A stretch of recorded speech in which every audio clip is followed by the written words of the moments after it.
Passando 1% do nosso tempo com Deus hoje, Ele vai nos mostrar que precisamos ficar muito atentos à sua voz, porque Ele usa meios bem improváveis para falar conosco. Números, capítulo 21. O rei cananeu de Arade, que habitava no Neguebe, ouviu que Israel vinha pelo caminho de Atarim.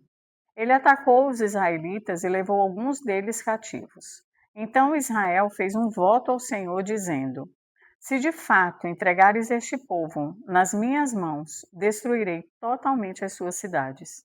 O Senhor ouviu o pedido de Israel e lhe entregou os cananeus.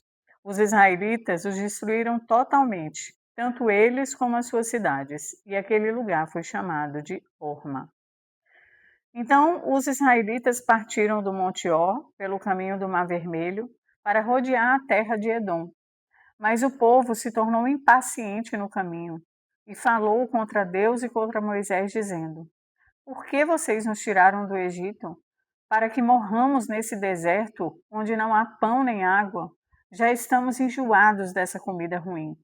Então o Senhor mandou para o meio do povo cobras venenosas, que mordiam o povo, e morreram muitos do povo de Israel.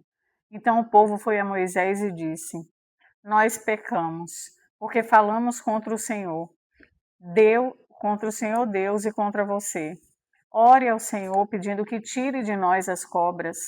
Então Moisés orou pelo povo. O Senhor disse a Moisés: Faça uma serpente e coloque-a sobre uma haste. Quem for mordido e olhar para ela, viverá. Moisés fez uma serpente de bronze e a pôs sobre uma haste. Quando alguém era mordido por uma cobra, se olhava para a serpente de bronze, ficava curado. Então os filhos de Israel partiram e acamparam em Obote. Depois partiram de Obote e acamparam em Ije-Abarim, no deserto que está diante de Moabe, para o nascente. Dali partiram e acamparam no vale Zered. E dali partiram e acamparam na outra margem do Arnon, que está no deserto que se estende do território dos amorreus. O rio Arnon é a fronteira de Moabe, entre Moabe e os amorreus. Por isso se diz no livro das guerras do Senhor: Vaebe, em Sufa, e os vales do Arnon, e o declive dos vales, que se estende para a sede de Ar, e se encosta na fronteira de Moabe. Dali partiram para Beer. Este é o poço, do qual o Senhor disse a Moisés: Reúna o povo, e lhe darei água. Então Israel cantou este cântico: Brote, ó poço, entoe cânticos para ele, poço que os príncipes cavaram, que os nobres do povo abriram com o cetro e com os seus bordões. Do deserto partiram para Matana, e de Matana para Naaliel, e de Naaliel para Bamote.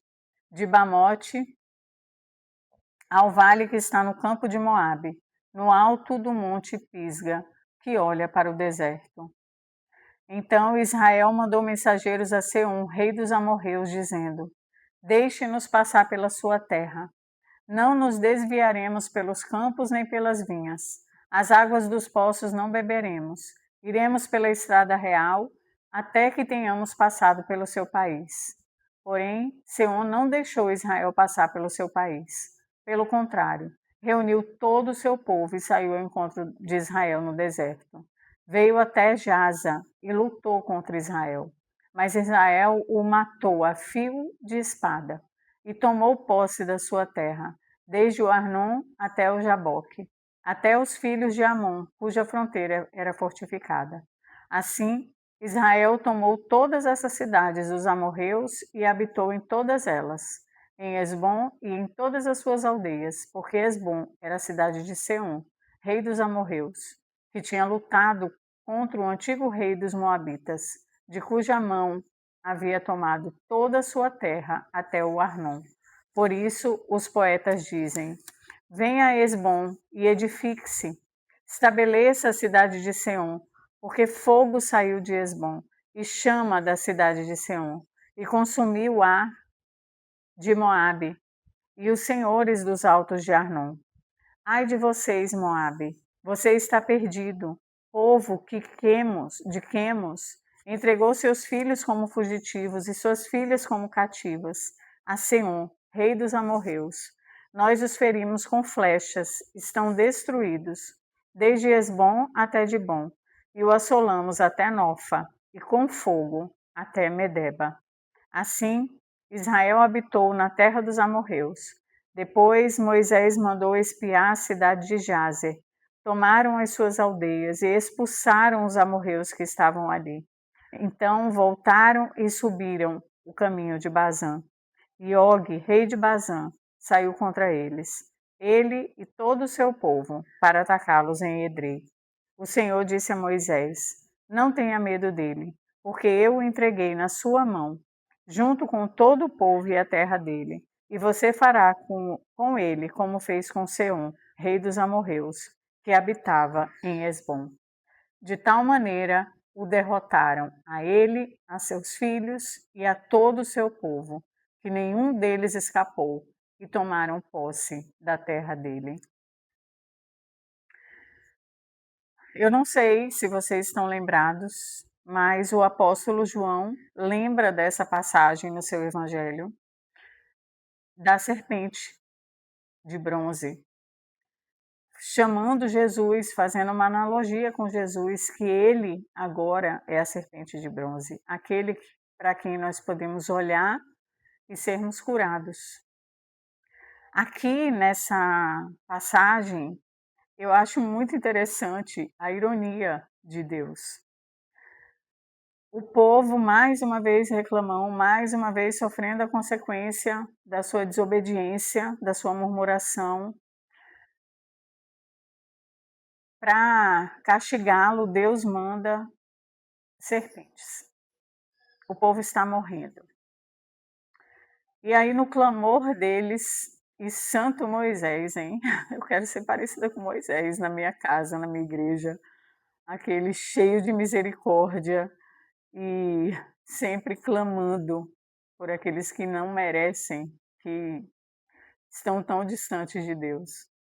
E aí Moisés clama ao Senhor e ele manda uma serpente de bronze para que eles olhem e sejam curados. Imagina, um povo está morrendo de medo de serpentes, mas eles precisam parar e olhar para uma serpente de bronze. Primeiro é um teste enorme de fé. Você acreditar que vai olhar para um objeto e será curado. Segundo, a ironia de usar a mesma imagem da destruição para que eles sejam curados daquilo que está destruindo. Agora temos a nossa própria serpente de bronze. Jesus Cristo é aquele para quem nós podemos olhar e sermos curados. O que precisamos fazer é clamar, entregar, crer que olhando para Ele, seguindo Jesus, teremos toda a nossa vida curada. Capítulo 22. Os filhos de Israel partiram e acamparam nas campinas de Moabe, do outro lado do Jordão, na altura de Jericó. Balaque, filho de Zippor, viu tudo o que Israel havia feito aos amorreus. E os moabitas tiveram grande medo desse povo, porque era muito numeroso, e andavam angustiados por causa dos filhos de Israel. Por isso o povo de Moabe disse aos anciãos dos midianitas: Agora essa multidão vai lamber tudo o que houver ao redor de nós, como o boi lambe a erva do campo. Balaque, filho de Zippor, era o rei dos moabitas naquele tempo. Ele enviou mensageiros a Balaão, filho de Beor, a Petor, que está junto ao rio Eufrates, na terra dos filhos do seu povo, para chamá-lo, dizendo: Eis que um povo saiu do Egito, cobre a face da terra e está morando perto de mim. Vem agora e, por favor, amaldiçoe esse povo, pois eles são mais poderosos do que eu. Talvez assim eu possa atacá-los e expulsá-los da terra, porque sei a quem você abençoar será abençoado, e a quem você amaldiçoar será amaldiçoado.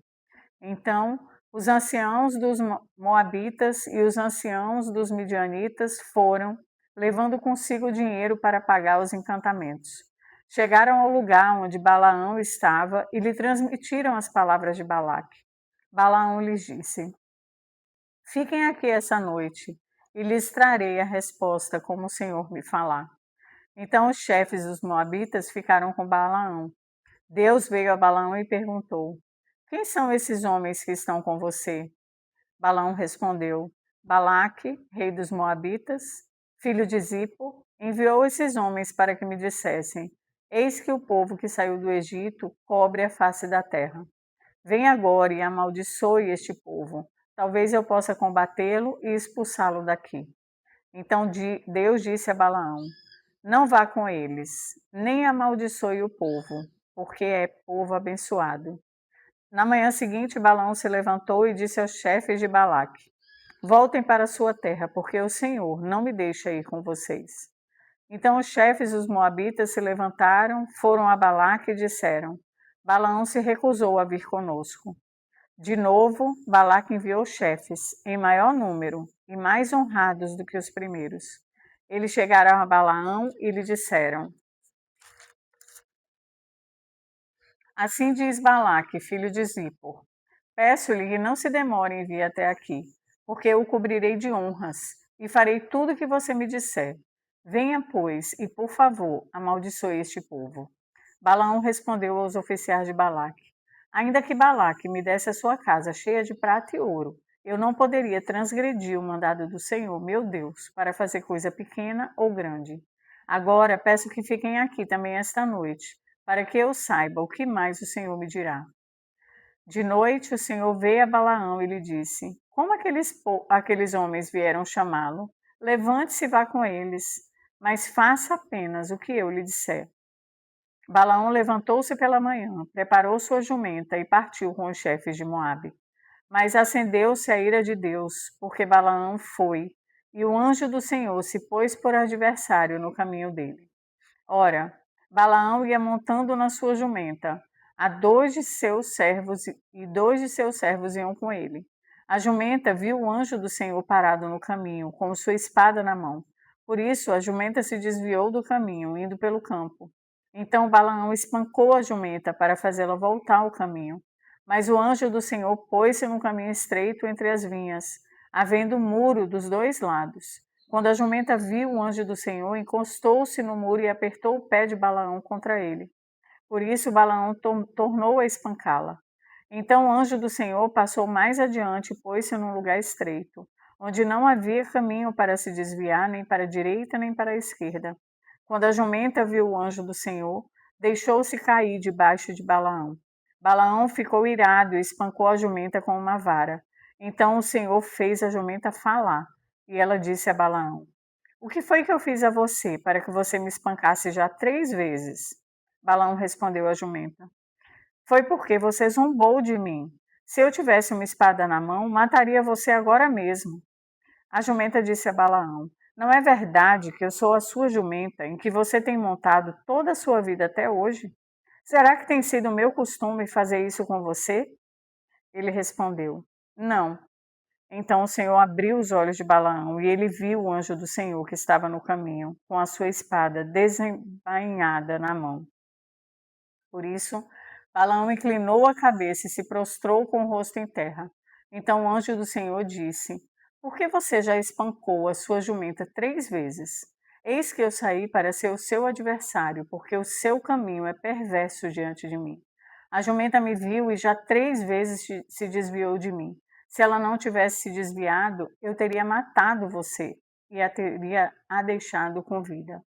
Então Balaão disse ao anjo do Senhor: Pequei, porque não sabia que o Senhor estava neste caminho para se opor a mim. Agora, se parece mal aos seus olhos seguir viagem, voltarei. O anjo do Senhor disse a Balaão: Vá com esses homens, mas fale somente o que eu lhe disser. Assim, Balaão foi com os chefes de Balaque.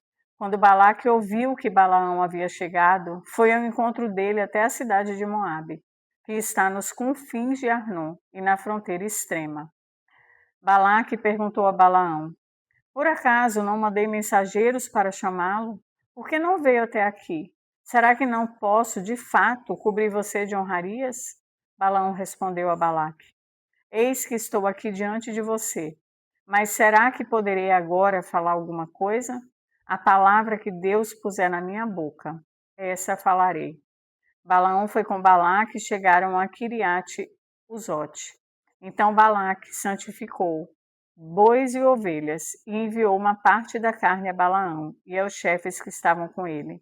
Na manhã seguinte, Balaque fez Balaão subir a Bamote e Bal, e dali Balaão viu a parte mais próxima do povo de Israel. Essa porção me chama a atenção por duas coisas. A primeira maneira como Deus fala. De repente ele resolve usar uma jumenta, o mais improvável. E quantas histórias eu já ouvi, quantos testemunhos de pessoas que foram usadas por Deus para levar uma mensagem, para profetizar, para consolar, pessoas desconhecidas, pessoas improváveis, coisas que acontecem que, se prestarmos atenção, é um sinal de Deus. Livramentos, quantas coisas improváveis, se não estivermos atentos, não conseguimos perceber que é Deus falando. Mas tem uma outra coisa que me chama a atenção, a maneira como Balaão trata a sua jumenta. E esse diálogo que ela tem com ela, mostrando quantas coisas eu já te fiz, há quanto tempo tu andas comigo, a quantos lugares eu já te levei. E nosso coração ele é tão ingrato com as pessoas que mais convivemos. Eu vejo casais, por exemplo, separados, que se tornam verdadeiros inimigos. Será que esqueceram o que viveram juntos? Será que esqueceram quantas coisas um já fez pelo outro? Será que toda a amargura tomou conta do coração e nada de bom sobrou para que fique respeito, consideração, harmonia, nem que fosse pelos filhos?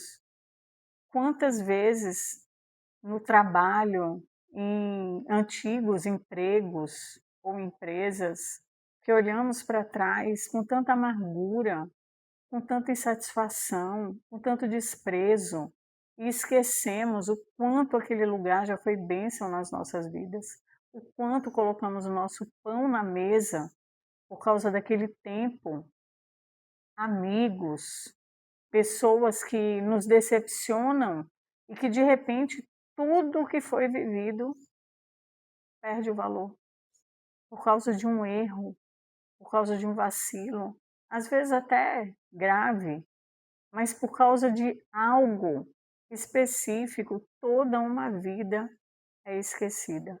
E Deus aqui está nos mostrando que nós precisamos olhar com misericórdia. Não precisamos sair espancando aqueles que não fazem o que nós queremos, que não falam o que queremos ouvir, que não estão no lugar que queremos que elas estejam.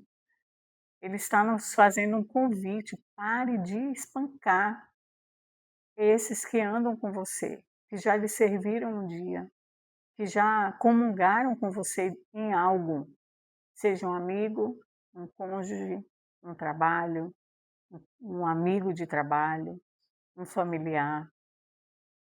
Esse é um pedido muito poderoso, gera cura e transformação. Amém?